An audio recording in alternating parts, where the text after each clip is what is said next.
కృష్ణా జిల్లా అవనిగడ్డ నియోజకవర్గంలోని మోపిదేవి మండలం వెంకటపురం గ్రామంలోని అత్యంత విషాదకరమైన ఘటన వెలుగు చూసింది.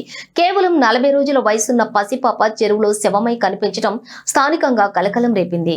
0 రోజుల పసిపాప స్థానిక చెరువులో శవమై 40 రోజుల పసిపాప స్థానిక చెరువులో శవమై కనిపించింది. తన బిడ్డ మృతిపై అనుమానాలున్నాయని పేర్కొంటూ పసిపాప తల్లి పోలీసులకు ఫిర్యాదు చేసింది. పోలీసులు ధనానికి చేరుకుని పసిపాప మృతదేహాన్ని స్వాధీనం చేసుకున్నారు. ఇక అనంతరం పోస్టుమార్టం నిమిత్తం ఆసుపత్రికి తరలించారు. పోలీసులు ఈ కేసును అత్యంత కీలకంగా తీసుకుని విచారణ జరుపుతున్నారు. ఘటన వెనుక కుటుంబ కలహాలు ఉండే అవకాశం ఉందని ప్రాథమికంగా భావిస్తున్నారు. ఆ కోణంలోనే దర్యాప్తు కూడా వేగవంతం చేశారు.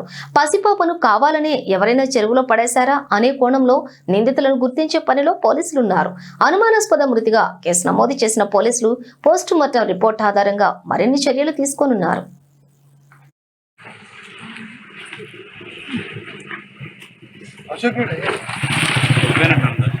నా బండి మీ డ్రైవర్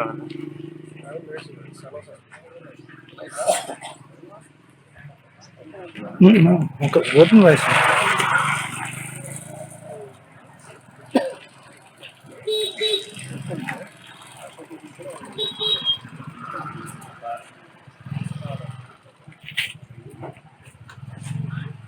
ఇంటి దగ్గర ఉన్నా నా దగ్గర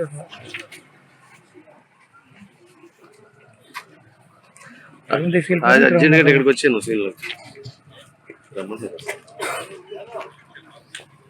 అదే నీ ఊరే రామరి